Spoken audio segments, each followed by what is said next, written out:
빠른 시간 내에 여러분들 또 뵐 거라고는 생각 못했는데 아무래도 코가 낀 것 같습니다. 어디로 저를 주께서 질질 끌고 다니실지. 아무튼 만나서 너무 반갑습니다. 고맙습니다. 환영해 주셔가지고 제가 오늘 여러분과 함께 나누고 싶은 말씀은 먼저 같이 좀 읽었으면 좋겠습니다. 제가 들고 온 본문은 마가복음 5장입니다. 마가복음 1절부터 20절까지 우리 각자 갖고 있는 버전이 좀 다를 수도 있겠는데 저는 제가 있는 거는 거기 있는 거를 읽을까요? 제가 갖고 나온 게 저는 저기 새 번역을 읽어가지고 저는 제 번역을 읽고 여러분의 번역으로 이렇게 주님 안에서 자유하겠습니다. 제가 먼저 읽고 여러분 한 절씩 교독하겠습니다. 교독. 그들은 바다 건너편 거라사 사람들의 지역으로 갔다.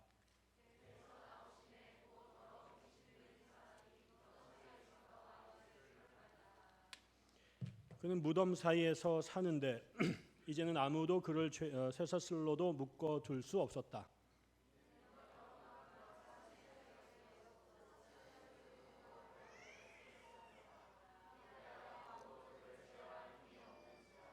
그는 밤낮 무덤 사이나 산 속에서 살면서 소리를 질러대고 돌로 제 몸에 상처를 내곤 하였다.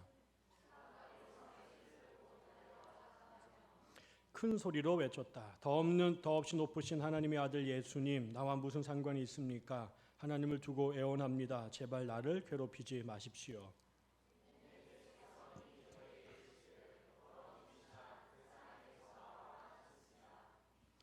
예수께서 그에게 물으셨다. 내 이름이 무엇이냐? 그가 대답하였다. 군대입니다. 우리의 수가 많기 때문에 붙여진 이름입니다.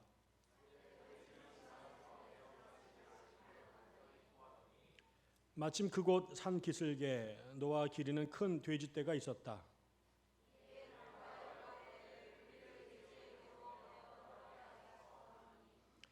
예수께서 허락하시니 악한 귀신들이 나와서 돼지들 속으로 들어갔다. 거의 2,000마리나 되는 돼지떼가 바다 쪽으로 비탈을 내리달아 바다에 빠져 죽었다.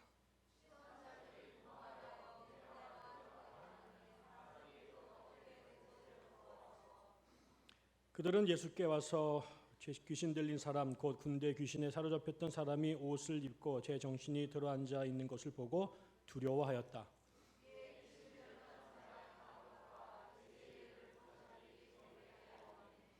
그러자 그들은 예수께 자기네 지역을 떠나달라고 간청하였다.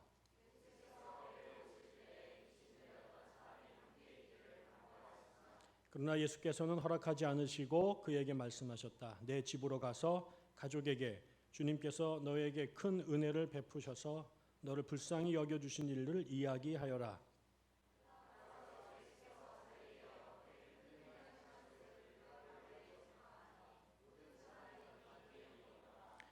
네, 마지막 절은 제가 예수께서 배를 타고 건너편으로 다시 건너가셨다라는 데까지 읽고자 했습니다. 네. 제가 운동을 통 못해서 요즘에 1년 동안 틈틈이 이제 탁구를 배우러 다닙니다. 그래서 저희 동네 탁구장에 갔더니 탁구장 벽에 되게 재미있는 글이 써 있었어요. 뭐냐면 탁구 예절 이런 게 크게 이제 플랜카드로 써 있더라고요. 그래서 뭐 탁구 치는데 예절이 필요할까? 뭐 이런 생각을 했는데 제가 읽다가 여기 굉장히 중요한 얘기가 되게 많이 담겨져 있더라고요. 탁구에도 철학이 있다라는 것을 오늘 처음 알았는데 제가 한번 읽어드리겠습니다. 탁구 예절. 출입 시 먼저 인사하고 경기 전 서로 인사하기. 이게 첫 번째입니다. 두 번째, 경기 중 네트, 엣지일 경우 미안합니다 인사하기. 세 번째, 경기 시 열심히 치고 상대의 멋진 플레이 칭찬하기. 네 번째, 오늘 컨디션이 나빠서 졌다는 말 안 하기. 그 다음에 탁구공 먼저 준비하기. 이것도 중요합니다. 연속 5판 이기기 없기. 그 다음 나오는 거는 또 재밌어요. 상대를 우롱하는 잔머리 플레이 하지 않기. 그리고 이겼다고 상대방 약 올리기 없기. 다음, 경기 중 전화는 가급적 삼가하기. 그리고 공 주우러 갈 때 함께 따라가기. 복식 파트너 실수에 인상 쓰지 않기. 자신의 실력 향상을 위하여 고수를 오래 붙잡아 두지 않기. 그 다음에 재미없다고 치다가 그만두기 없기. 하나도 틀린 말이 없는 것 같습니다. 네, 우리가 성경 66권을 여기에 다 요약해 놓은 게 아닌가 싶었고, 오늘 이대로만 여러분께서 선교 현장에서 일하시면 하나님 나라가 곧 임할 거라고 생각할 것입니다. 저는 이 탁구장 안에 하나님의 나라가 먼저 임해야 되는구나 이런 생각이 들었고, 저도 공을 치다 보니까는 하나도 다 틀린 말이 없다는 생각이 들었습니다. 사실은 공을 하나 치고 이렇게 경기를 하는데도 예절이 필요하고 또 원칙이 있습니다. 이것들을 잘 지켜 행하면 굉장히 경기를 재미있게 할 수 있습니다. 실력과 상관없이 사실은 많은 경우에 여기에 여러 가지 일들을 보면 요거를 이게 이렇게 하자라고 한 거는 이렇게 안 하는 사람들이 굉장히 많기 때문이거든요. 내리 5판 이기는 사람 되게 많습니다. 한 판도 안 줘줍니다. 또 배우겠다고 집에 가야 되는데 잘 치는 사람 붙잡아 놓고 계속 바지끄레기를 붙들고 늘어지는 사람들 무지 많고요. 남은 계속 공주로서 다니라고 다리 아리백이는데 쳐다만 보는 아주 얌통 맞은 사람들 무지 많습니다. 예수 믿는 사람들하고 안 믿는 사람들하고 별 차이가 없습니다. 저도 탁구 치는 사람들이 주로 기독교인인데 얄미운 사람 무지 많고요. 악명 넘은 목사님들 제가 많이 압니다. 왜냐하면 목사님들 중에 탁구 잘 치는 분들 굉장히 많으시거든요. 신학생들이 특히 공 잘 치는 사람 많은데 저는 뭐 거기에 비하면 아주 아마추어 수준이긴 하지만 그런데 이게 왜 중요할까 생각해 봤더니 뭐 우스운 이야기긴 합니다만 사실 우리가 신앙생활하는 것도 마찬가지고 더욱이 우리 신앙생활의 어쩌면 정점 아니면 본질 어쩌면 기간 이런 게 사실은 복음 전하는 거 아닙니까? 그레이트 커미션이라는 게 뭐 특별한 사람들에게만 주어진 게 아니라 기독교인들의 존재 양식이에요. 저렇게 살아야 되는 것이 예수쟁이죠. 그러니까 이게 뭐 특별하게 여기 지금 몇 분 오셨는데 지난번에 있던 그 1600명 다 어디 갔어요? 그 사람들 다 선교사야 되는 거거든요. 그 중에 여러분만 운 나쁘게 여기 지금 끌려온 게 아니라 혹시 특별하게 계시받아서 온 게 아니라 사실은 모든 크리스찬들의 라이프 스타일은 그냥 선교사예요. 그게 우리가 예수께 부름받은 그리고 우리에게 주어진 그래서 예수 이후에 우리가 살아가는 삶의 모습은 그냥 땅끝까지 예수의 증인되는 삶 그게 우리의 삶이거든요. 그러니까 먹든지 마시든지 뭘 하든지 그러니까 여러분이 교사를 하는 게 궁극의 목적 아니에요. 제가 목사를 하고 교수를 하는 것도 궁극의 목적이 아니에요. 그건 전부 다 방편이에요. 어쩌다 하다 보니 남들보다 공부를 좀 더 열심히 하는 게 체질이 돼서 또 그 환경에 우리가 던져진 거죠.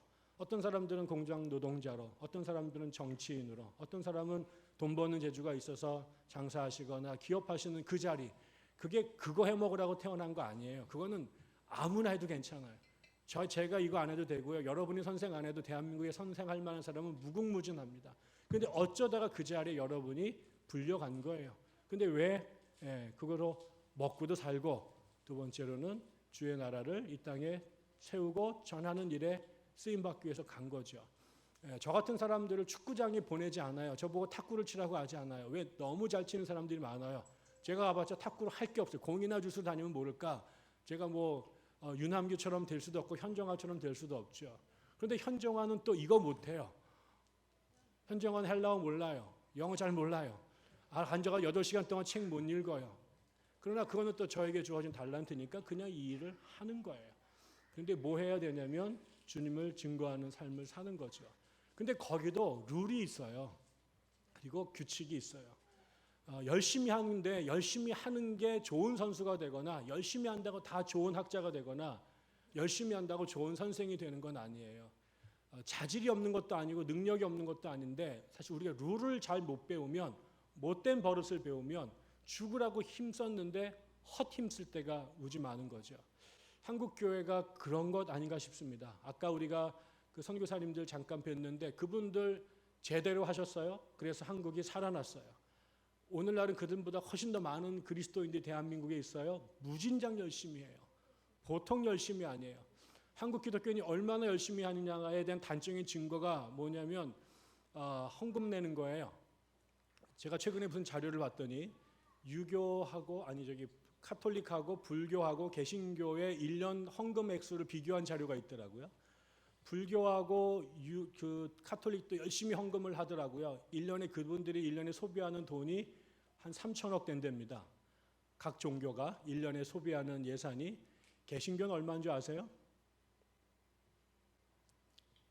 많을까요? 적을까요? 당연히 많겠죠.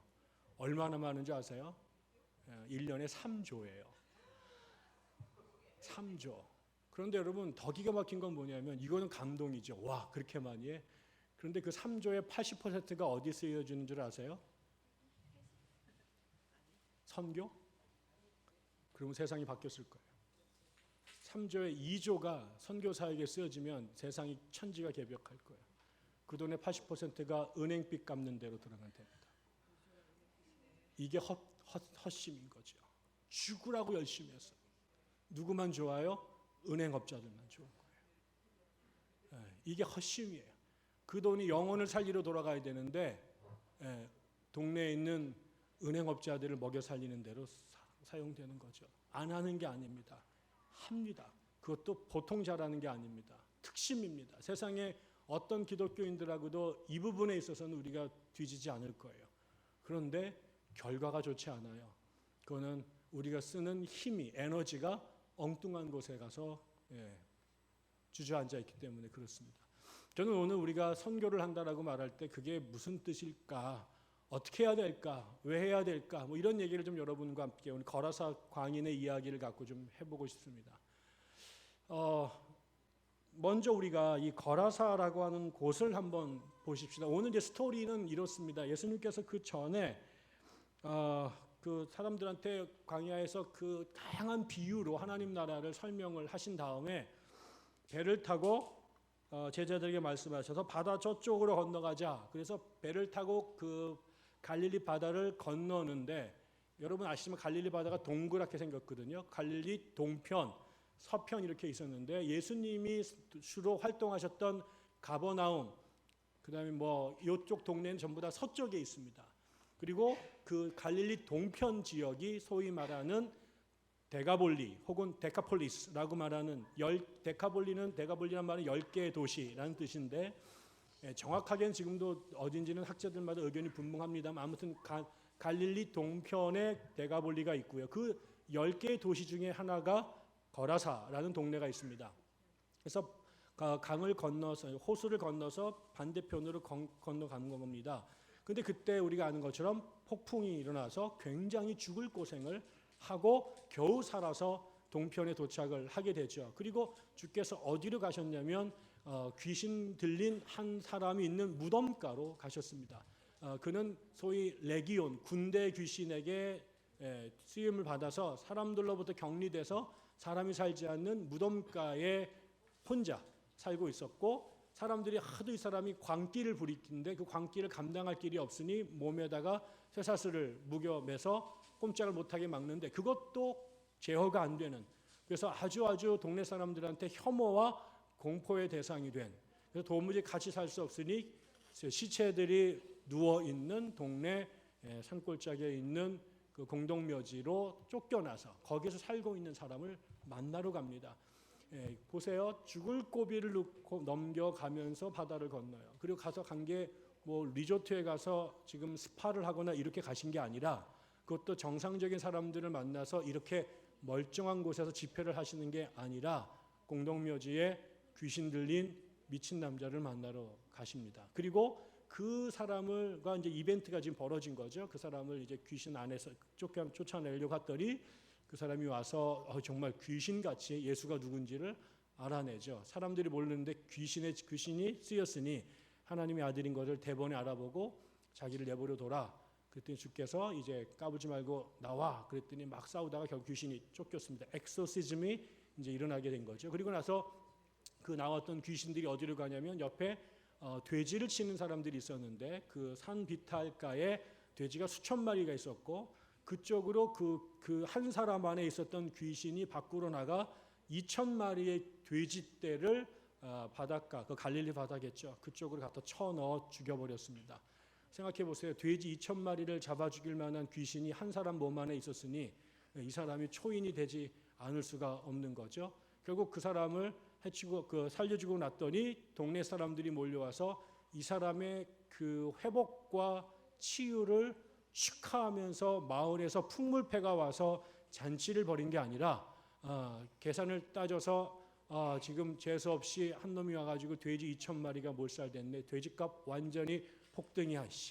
추석이 앞인데 돼지값 되게 오르게 생겼네. 이러면서 선생님 우리 동네에서 좀 나가시죠. 애들이 와서 집단적으로 데몬스트레이션을 했습니다. 그래서 예수님은 와서 사람 살려주고 정말 거친 사람들의 그 광기 속에 그 대가볼리를 떠날 수밖에 없었던. 그래서 끝나자마자 다시 배를 타고 본래 동네로 가셨다. 이게 지금 우리가 읽은 스토리입니다.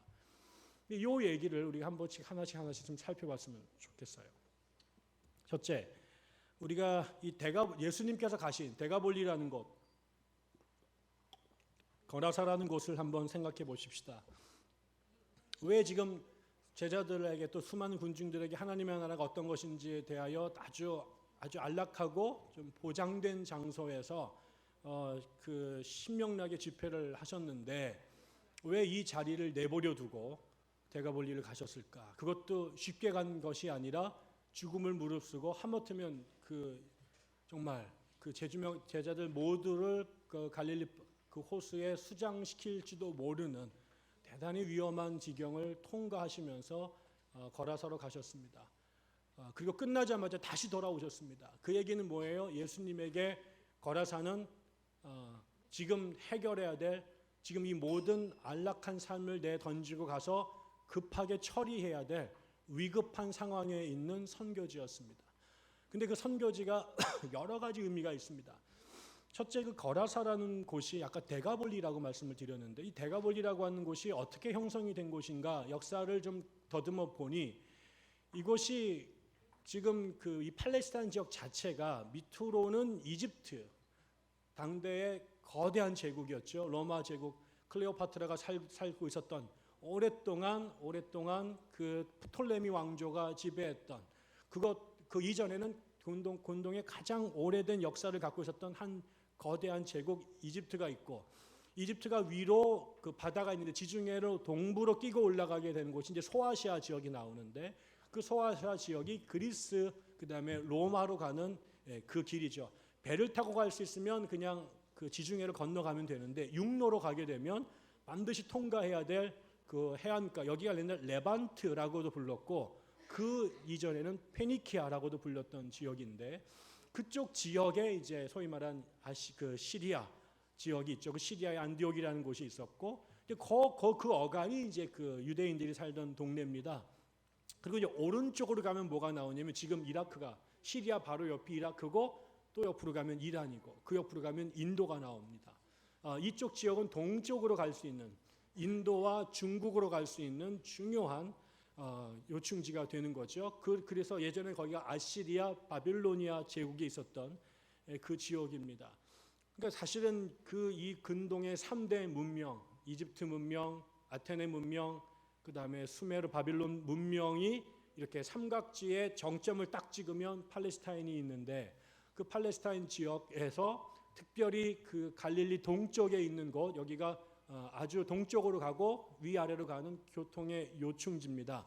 여기를 그렇기 때문에 알렉산더가 그 마케도니아 제국을 건설하면서 동방으로 원정을 가게 되면서 제일 먼저 점령한 지역 중에 하나가 이 대가볼리고 그때 그 아테네 군대가 이 알렉산더의 마케도니아 군대가 세웠던 도시이기도 하고 거기에 군대가 정주했던 지역입니다. 그리고 거기를 나중에 로마가 그 그리스 제국을 무너뜨리고 로마 제국을 형성하고 난 다음에 그 자리를 자신들이 그 그리스 군대를 쫓아내고 자신들의 군대를 거기에다가 주둔시킨 곳입니다.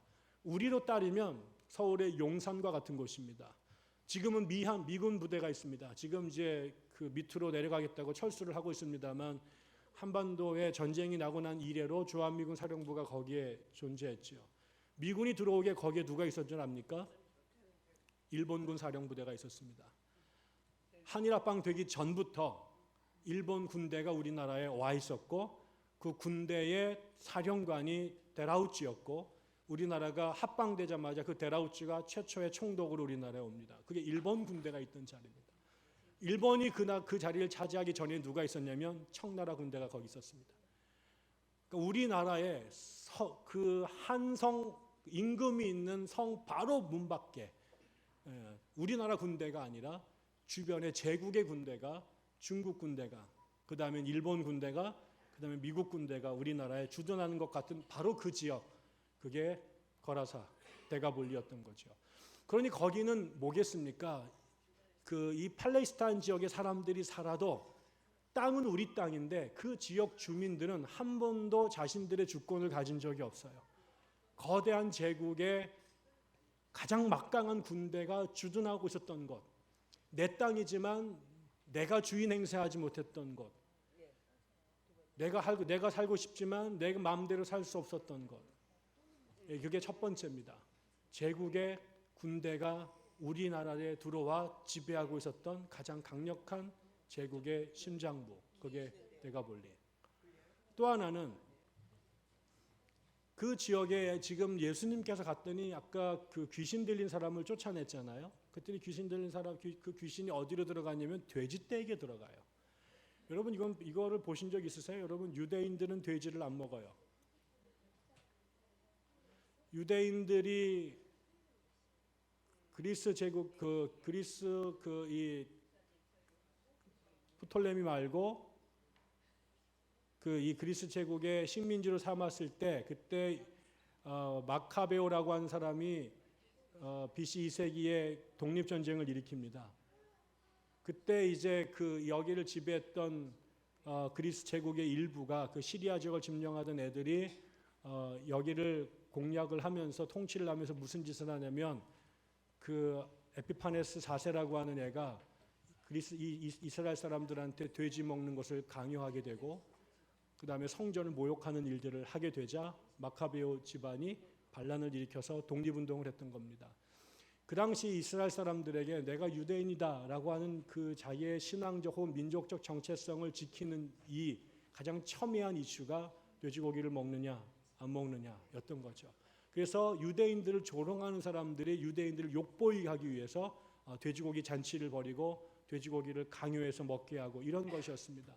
그러니까 유대인 사람들에게는 돼지라고 하는 것은 가장 극단적인 피조물입니다. 가장 혐오의 대상이었던 거죠. 근데 그게 지금 데가볼리에서 버젓한 산업으로 수천 마리가 산속에서 양육되고 있었다는 것은 이거는 이 지역이 유대인들의 땅이 아니라는 것이죠. 유대인들이 거기에 거할 수 있겠습니다만 거기에 자신들이 가장 혐오하는 산업이 그 지역의 군수 산업과 더불어서 군대 문화와 더불어서 그 땅을 지배하고 있는 것이죠.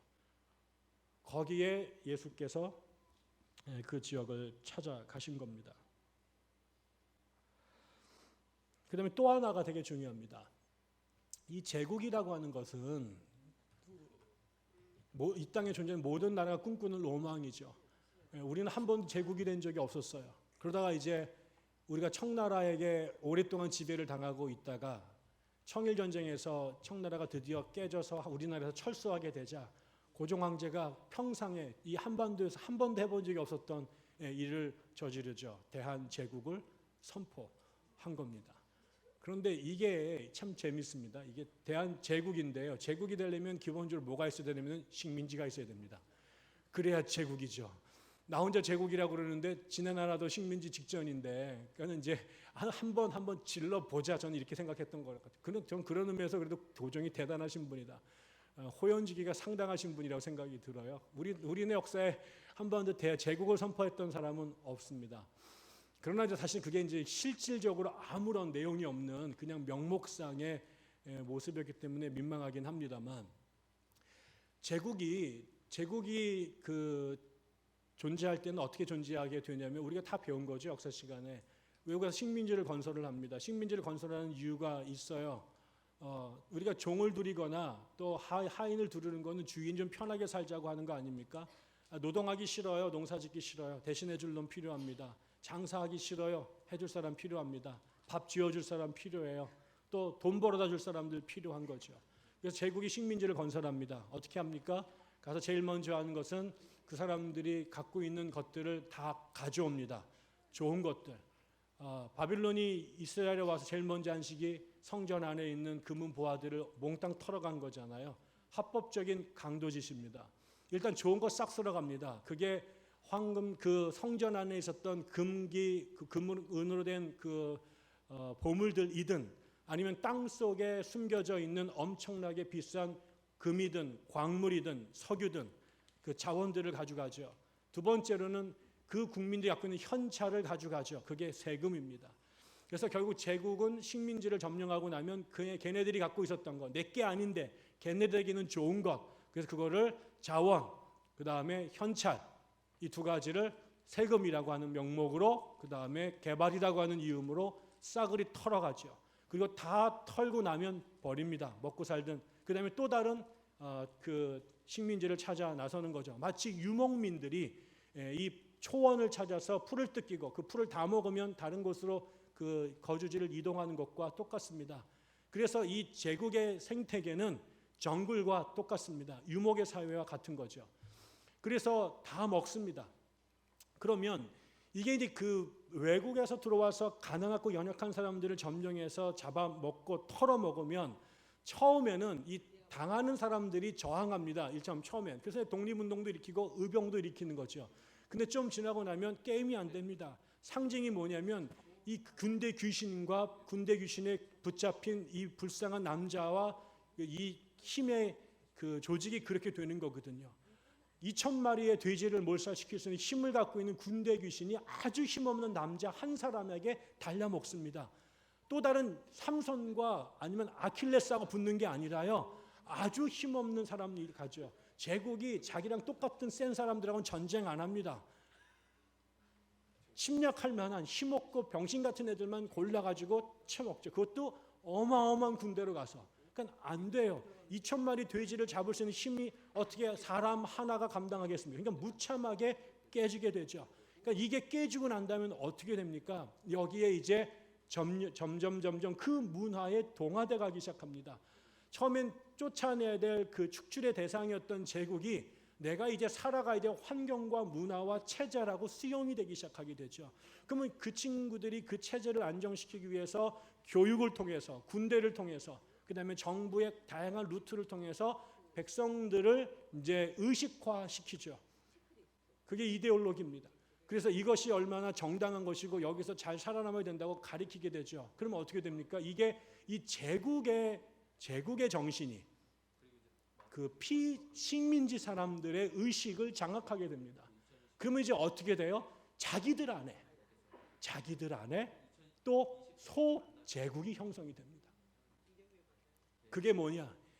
오늘 이 사람이 끌려 들어가서 이 귀신 들린 그 사람을 모습을 보면 이 사람이 귀신이 들렸습니다. 그랬더니 마을 사람들이 어떻게 합니까? 이 사람을 쫓아냅니다.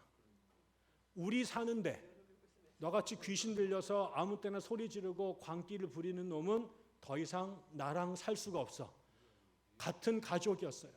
같은 동족이었어요. 같은 이웃 주민이었어요. 근데 이 사람이 병들었어요. 미쳤어요. 제정신이 아니에요. 비일상적 존재가 되어버렸어요. 돌봐야 되고 끌어안아야 될 대상이었던 사람이 이제는 우리 마을에 저런 게 존재하는 게 수치스러운 거야. 저런 게 우리의 세입자로 들어오면 우리 집값 떨어져. 저런 애들이 우리 반에 들어와 내 자식과 같이 공부하게 되면 우리 애가 무슨 일을 당할지 몰라.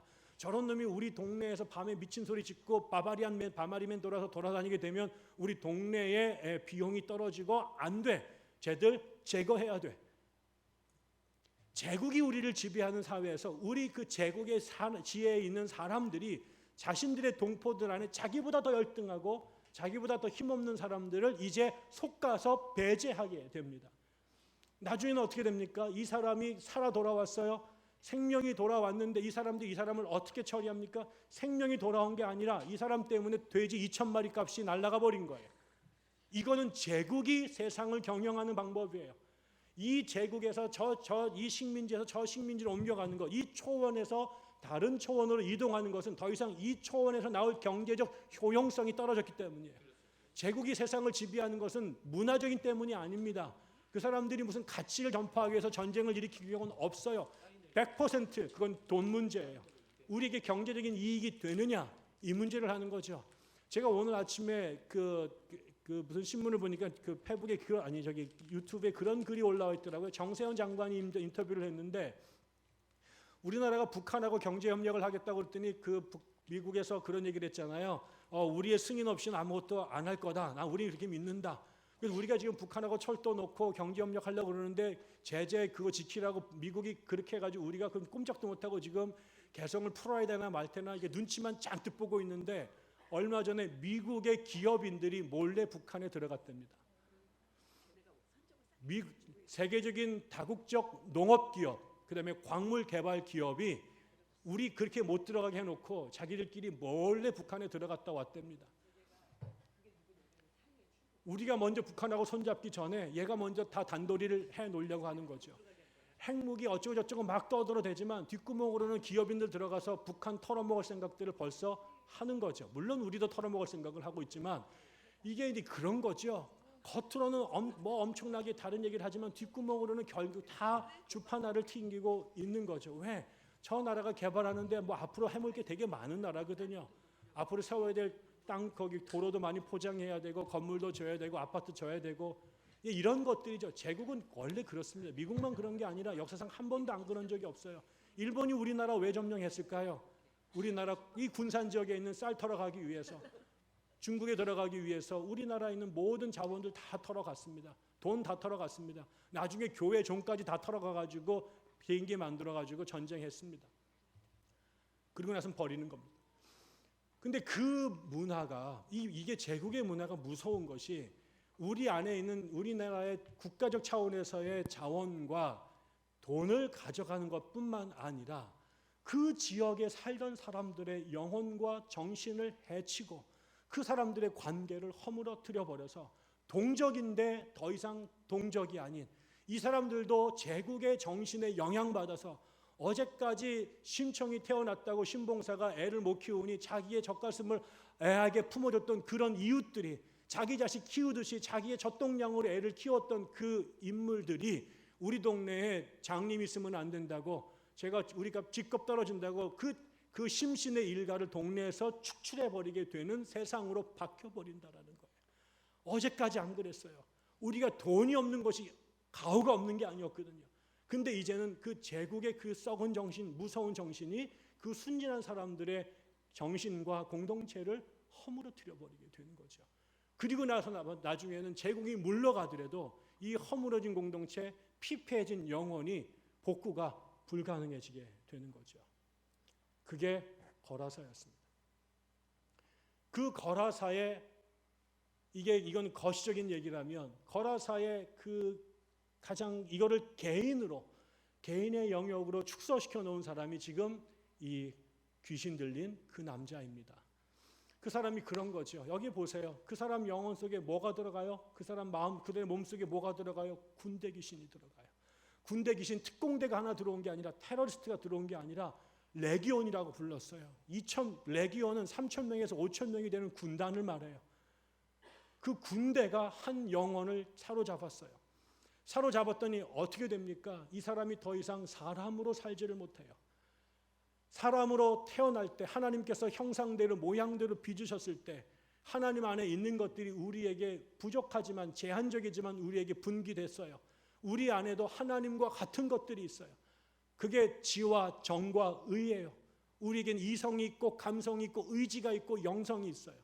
그래서 우리가 하나님을 예배하고 문명을 이루고 그 다음에 공동체를 만들고 도덕을 만들어요.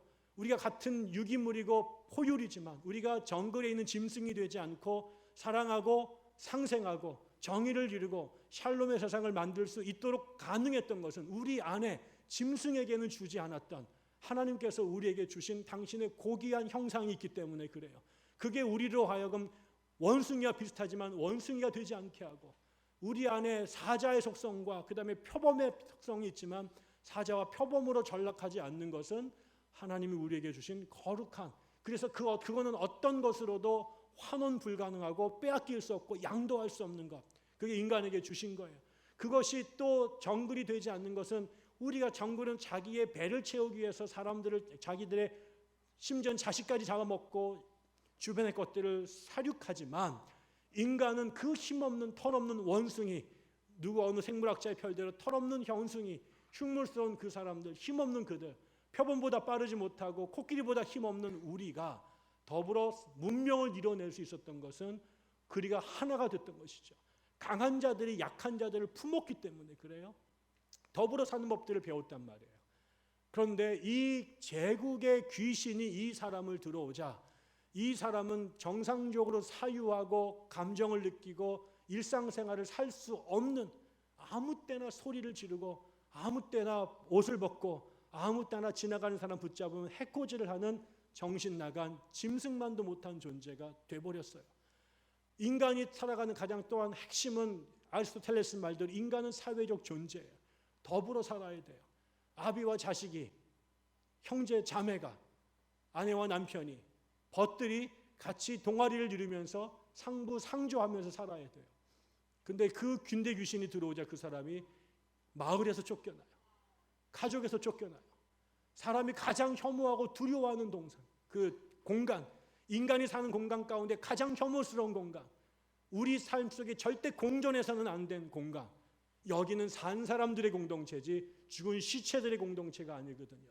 그래서 그 죽자마자 그 사랑했던 사람들 내다 저 먼 곳으로 갔다가 땅에 파묻어 버린 거예요.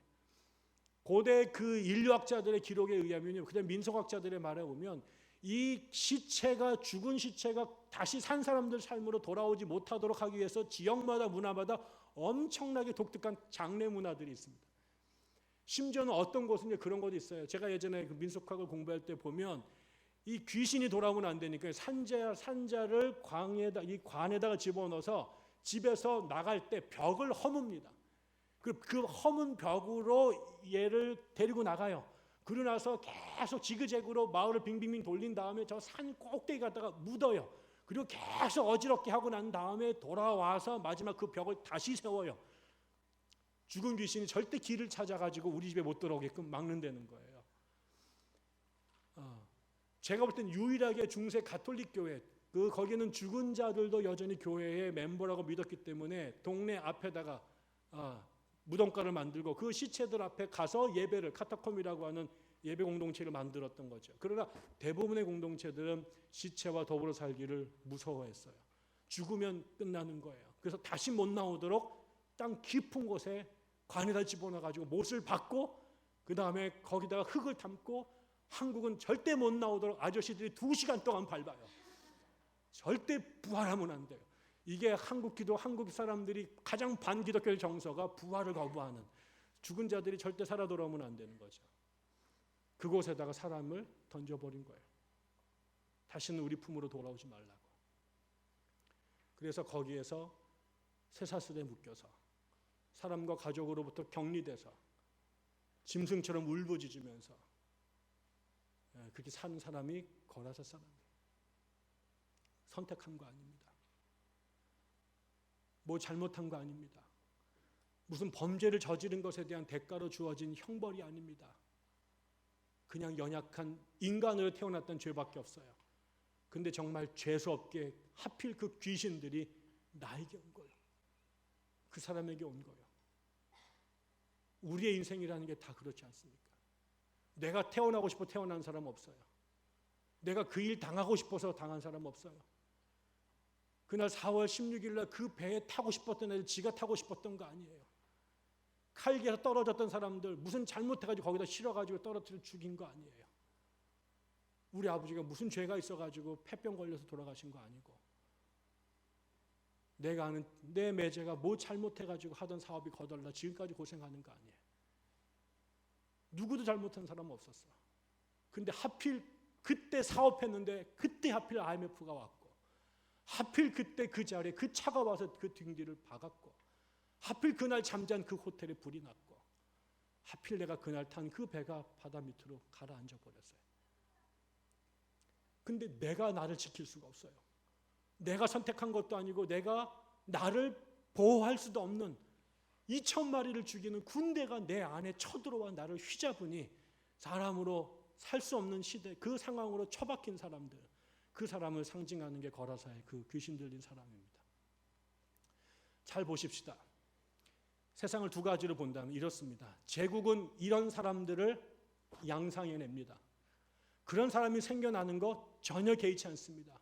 돼지 2,000마리를 키울 수 있다면, 돼지 2,000마리에서 돈이 나올 수 있다면 그런 사람 하나쯤 귀신 들려서 거기 사는 거, 그런 애들 하나쯤 살다가 그냥 소비되는 거, 세상은 눈 하나 깜빡하지 않습니다. 99마리의 양이 내 앞에 있다면 한 마리 정도 잃어버리는 거 don't care입니다. 내가 이것을 갖고 있다면 이 정도 마이너한 희생은 얼마든지 기회비용으로 치를 수 있다고 생각하는 것입니다. 그게 제국이고요. 그 제국에 영향받은 사람들은 얼마든지 내 안에서 그런 귀신 들린 사람들을 속간해 버릴 수 있습니다. 제국은 그런 사람들을 만들어내고요. 제국에 영향받은 문명은, 사람들은 그런 사람들을 내 품에서, 내 곁에서 쫓아내버립니다.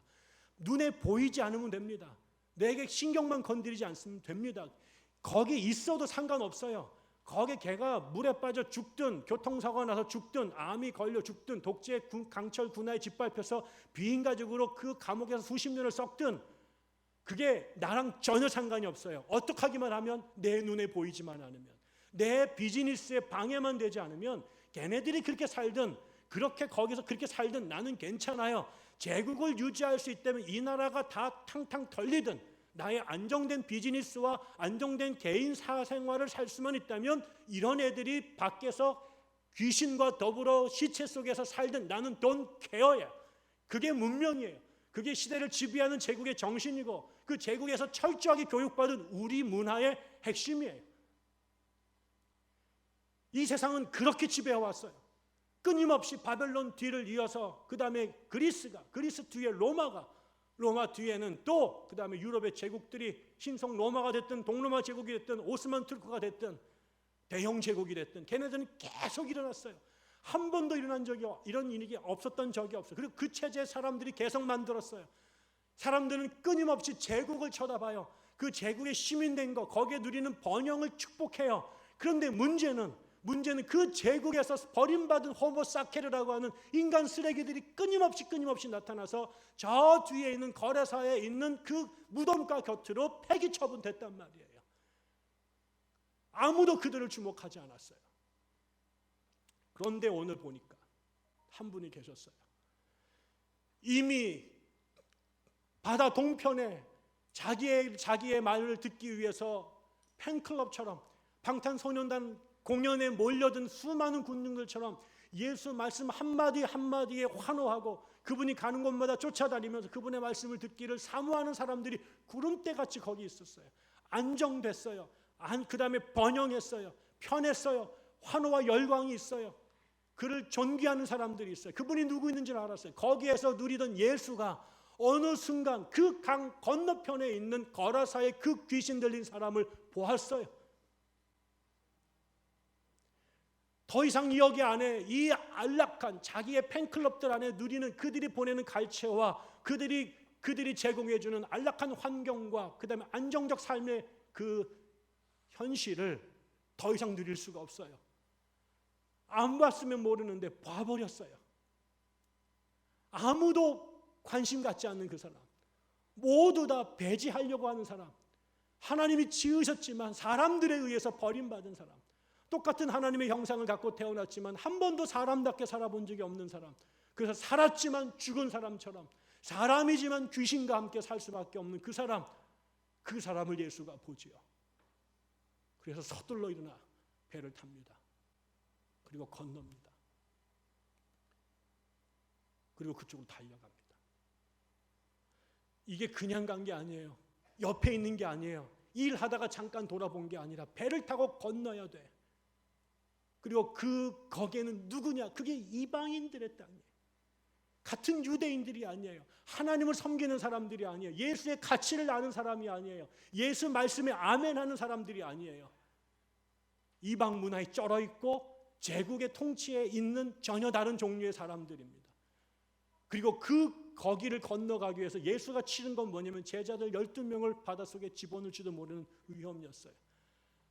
보장된 리무진을 타고 안정되게 가서 폼나게 집회하고 돌아온 게 아니라 마치 히말라야 정상에 있는 죽어있는 누구를 살리기 위해 다시 8,000m를 기어 올라가야만 했던 누구들처럼 그야말로 라이언 일병 구하기 위해서 나머지 전부 다를 희생을 치를 수밖에 없어서 그 사지를, 그 폭풍우를 뚫고 제자들을 데리고 갑니다. 그 다음에 뭘 데려가냐? 아까 말씀드린 제자를 데려갑니다. 제자를 데려갑니다. 왜 그랬을까요?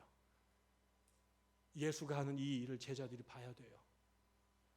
예수가 누군지를 제대로 알아야 돼요.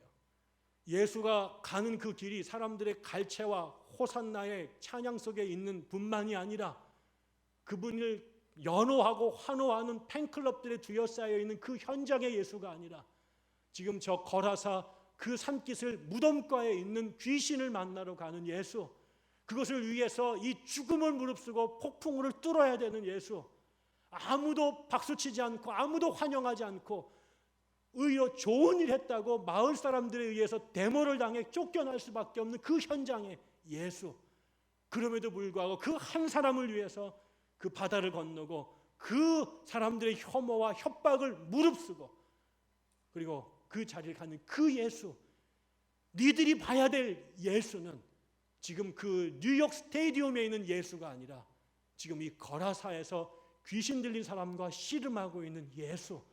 나를 따른다라고 하는 것은 이렇게 대형 집회에서 안락한 곳에서 마이크 속에서 에어컨디션을 누리면서 드리는 그 자리가 예수 따름의 자리가 아니라 그 죽음을 무릅쓰고 폭풍우를 무릅쓰고 바다를 건너가야 되는 사람들의 그 성난 함성과 저항과 도전에 직면해야 되는 그 자리의 예수, 그 제국의 심장부에서 하나님의 나라의 핵심을 선포하고 실현해야만 되는 위험천만한 예수, 걸음걸음이 위험이요, 걸음걸음이 씨름이요, 걸음걸음이 사망의 음침한 골짜기를 통과하는 것 같은 그 자리로 예수가 제자들을 데리고 갑니다.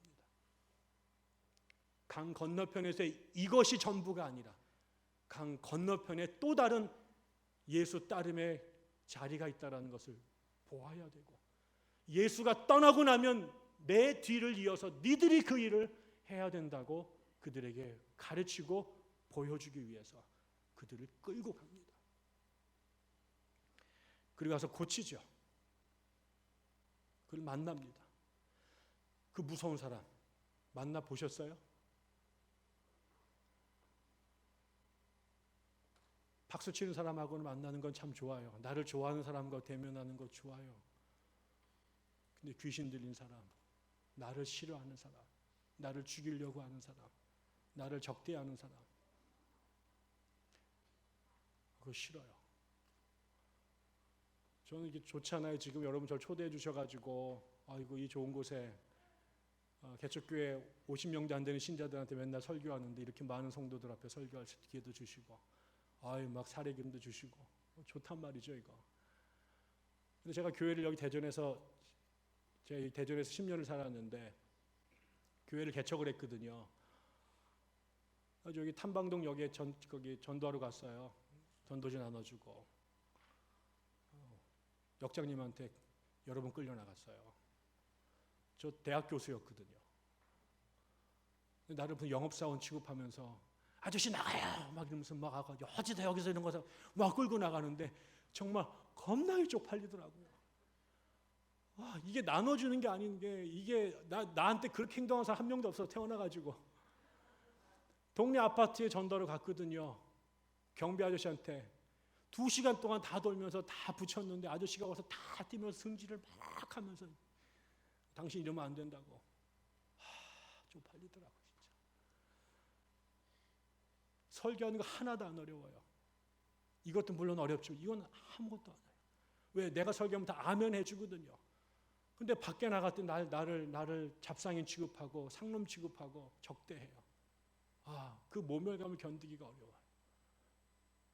그 정도인데 왜 난 그거 이상의 모욕을 당해본 적이 없어요. 최근에 나를 싫어하는 사람이 한 명 생겼는데 친했다가 상처가 나가지고 서로 지금 감정이 안 좋아요. 근데 편지를 썼는데 이게 나를 글 읽다 보면 죽을 것 같아요. 그냥 심장이 오그라들어가지고 이거 어떻게 풀어야 될까? 어렵습니다. 그 사람을 만납니다. 환영하는 사람이 아닙니다. 주님 왜 내가 무슨 죄가 있긴데 나를 괴롭히시나이까? 떠나시오. 자기를 도와주러 왔는데 돌아오신 그 사람이 예수의 그 호의를 거절하지요. 던져냅니다. 그런데 예수가 싸우지요. 왜? 그 사람을 지배하고 지금 싸우고 있는 대상이 그 사람이 아니라 그를 장악하고 있는 귀신이잖아요. 그래서 무섭지만 싸워야 되지요. 왜? 죄를 쫓아내지 않으면 이 사람이 사람답게 살 수가 없거든요. 이 사람은 귀신의 자식으로 살려고 태어난 게 아니라 하나님의 형상을 받은 하나님의 존귀한 자녀로 태어났어요. 그런데 그 하나님의 자식이 지금 귀신놈에게 잡혀서 이 지경이 됐으니 이거는 이 사람을 지으신 하나님으로, 지으신 분으로서 이거는 용납할 수가 없는 거예요. 예수에게는 이게 내 자식이거든요. 내 형상으로 나중에 십자가의 죽음으로까지 살려낼 수밖에 없는 세상의 어떤 것과도 교환이 불가능한 존귀한 거란 말이에요. 누구에게는 그냥 수많은 익명의 사람들 중에 하나이고 돼지값만도 못한 존재로 그냥 살덩어리 처분해서 버릴 수 있는 존재일지 모르지만 예수에게는 그놈이 병신이든 장애인이든 아니면 짱구든 오징어든 예수에게는 다 같은 새끼란 말이에요. 10손가락 눌러서 안 아픈 놈, 인간은 말하지만 다 차별해요. 그러나 예수에게는 그럴 수 없어요. 젖을 먹이는 어미가 그 놈을 잊을지라도 하나님은 잊을 수 없단 말이에요. 그게 티끌일수록 어려울수록 더 괴로운 거예요. 잘난 놈에겐 부모님들이 잘난 대로 좋아하지만 아프면 아픈 대로 못 사는 거 아니에요. 하나님도 마찬가지인 거죠. 잘나면 잘난 놈대로 오지만은 잘난 놈들에 의해서 무시당하는 그 사람, 부모에게는 버릴 수 없는 자식이거든요. 그래서 가는 거예요. 99마리가 있는데 99마리들은 한 마리가 잃어버린 걸 갖고 저 목동이 저렇게 집착하는 걸 도무지 이해할 수 없어요. 우리를 더 사랑해 줘야지 왜 우리를 두고 한 마리를 쫓아다니냐 말이죠. 그거는 그들에게는 절대로 같이 자란 형제 자매에게 엄마가 누구에게 더 하는 거 못 견뎌요. 우리에게 투자해야지 왜 쟤에게. 그러나 부모에겐 다른 거예요. 목동에겐 다른 거예요. 이거는 수량적으로 최대라서 이렇게 공리주의적으로 해결할 수 없는 거예요. 보이는 거죠. 그러니까 그 앞에 있는 얘를 가로막고 있는 귀신이 2,000마리가 됐든 2억 마리가 됐든 포기할 수 없는 거예요. 싸움하다 내게 귀신이 들어와 내가 저 지경이 된다고 할지라도 이 싸움을 포기할 수 없는 거예요.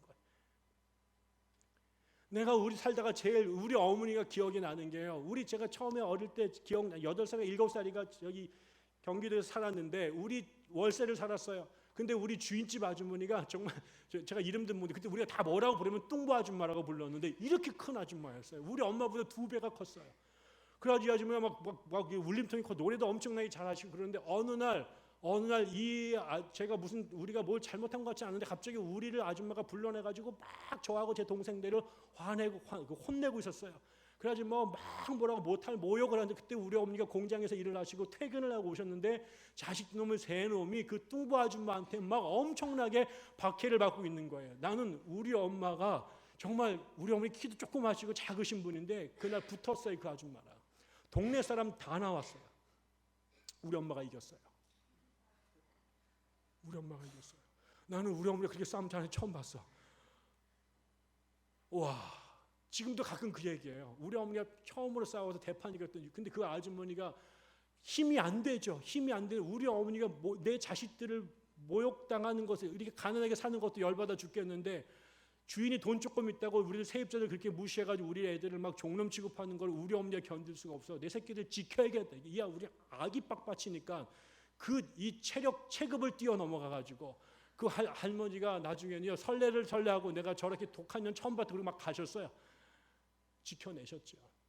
우리 어머니가 이길 거라고 보장이 없어요. 저는 우리 어머니가 정말 죽을 줄 알았어요. 저 할머니가 좀 한 대 치면 우리 엄마가 그냥 뻗는 건데 너무너무 두려운데 우리 어머니가 막 악을 쓰면서 달려붙어서 왜 우리 새끼들을 그렇게 하냐고 막 할머니 막 머리끄댕이를 자꾸 늘어졌는데 이 할머니가 못 이기고 도망간 거죠. 그때부터 우리 어머니를 내가 죽도록 사랑하게 된 거죠. 저 엄마를 위해서 내가 충성하리라. 여러분, 예수님도 마찬가지 아니셨겠습니까? 어떻게 예수라고 무섭지 않았을까요? 예수도 무서웠을 거예요. 그런데 싸울 수밖에 없어요. 왜? 내 새끼니까. 살려내야 되니까. 제가 저런 대접을 받아야 될 어떠한 죄도 이유도 없기 때문에 살려내야 되니까.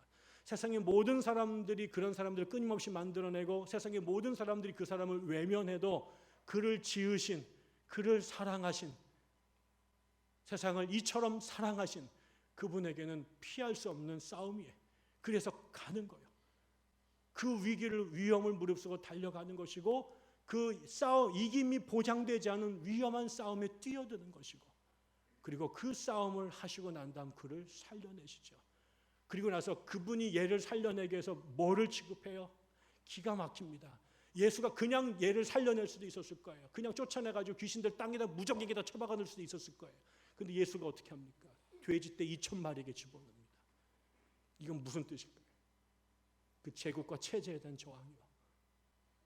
돼지 앞에 사람을 돼지만도 못하게 만드는 그 세상, 그 문화, 그 현실에 대한 예수의 저항이요. 이거 아니라는 거예요. 세상 사람들은 끊임없이 돼지 2,000마리 앞에 사람 목숨을 바꿀 수 있어요. 세상은 늘 그래왔어요.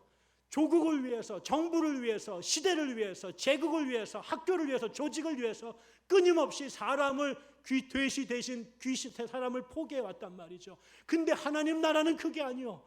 세상은 자신들의 지배 체제, 기득권을 유지하기 위해서 끊임없이 희생양들을 값없이 번져버렸지만 하나님에게는 천하보다 한 영혼이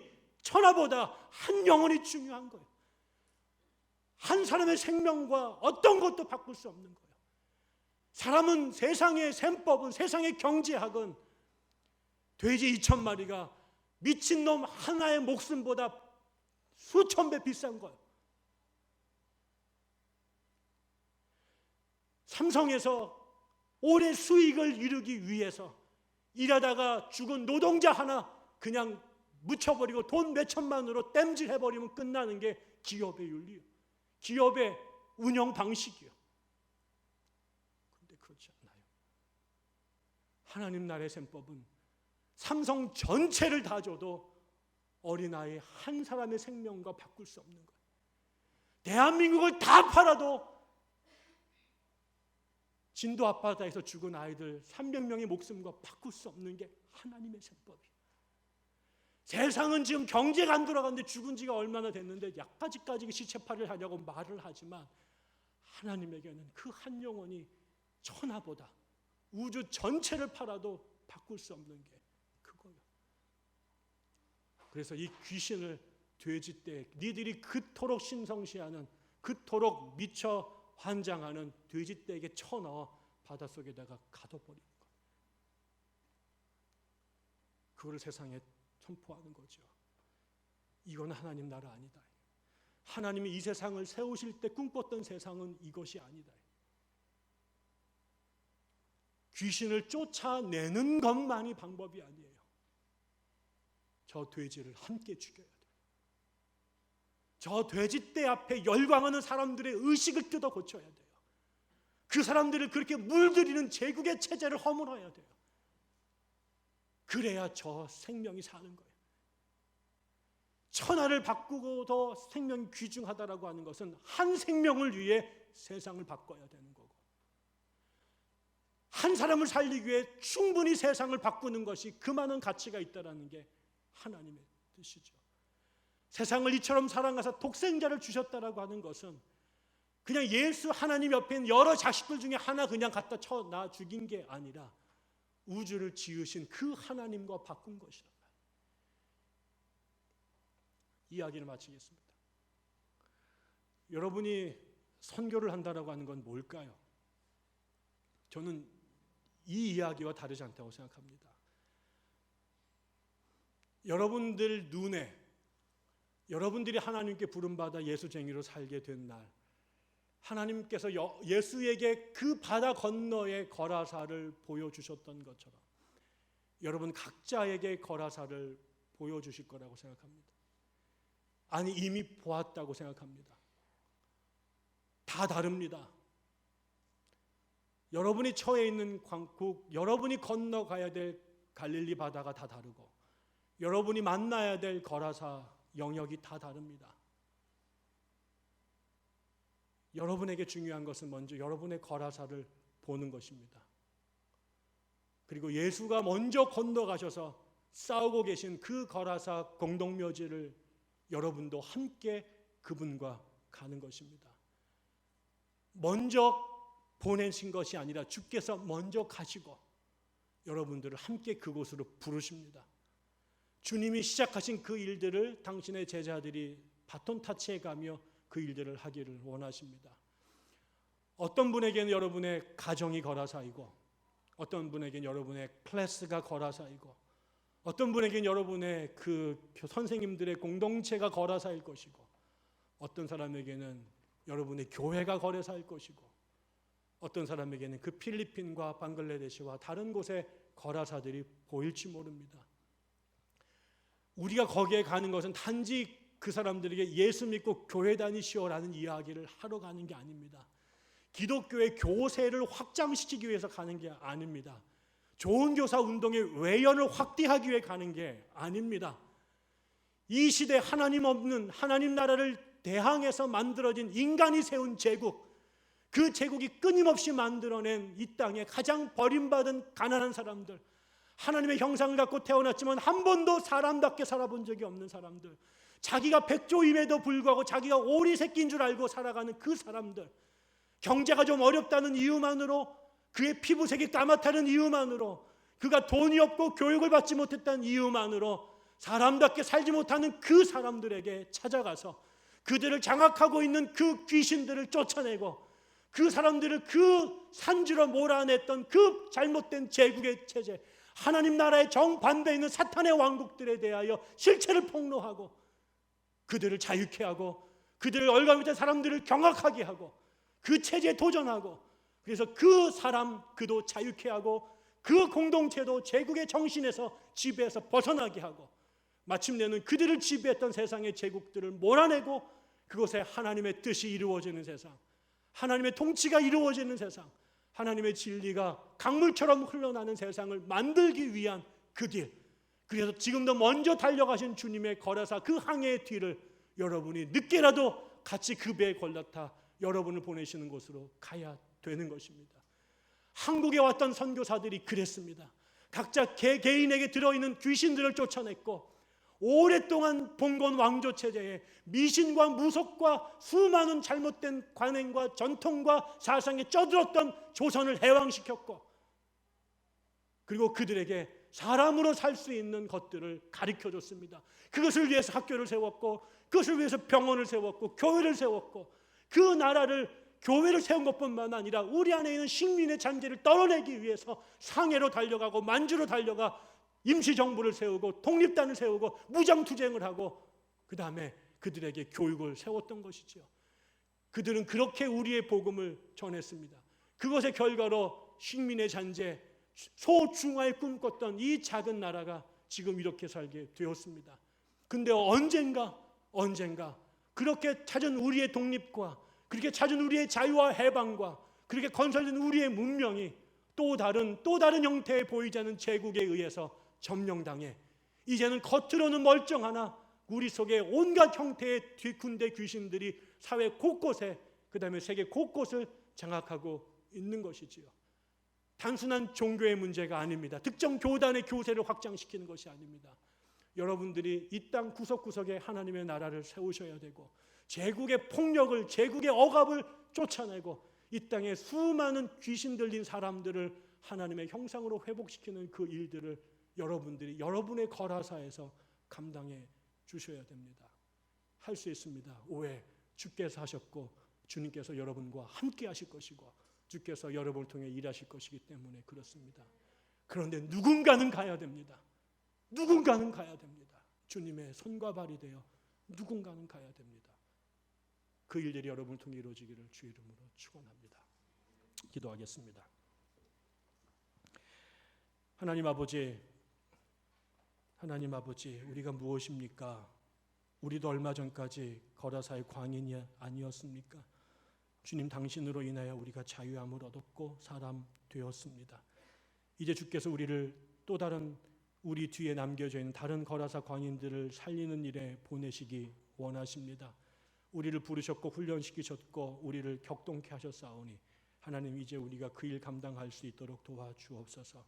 이 거룩한 모임을 허락하신 하나님, 여기에 모인 선생님 한 사람 한 사람들에게 성령께서 감화 감동하셔서 복음을 깨닫게 하셔서 권능을 힘입어서 주님과 함께 하나님, 저들 앞에 놓여 있는 또 다른 갈릴리를 건너 저 끝에 있는 거라사의 언덕으로 올라갈 수 있도록 하나님께서 도와주시기를, 그렇게 주의 뜻이 이들을 통해 이 땅에 이루어지기를 주님 도와주시고 이루어 주옵소서. 예수님 이름으로 감사하며 기도드립니다. 아멘. 감사합니다.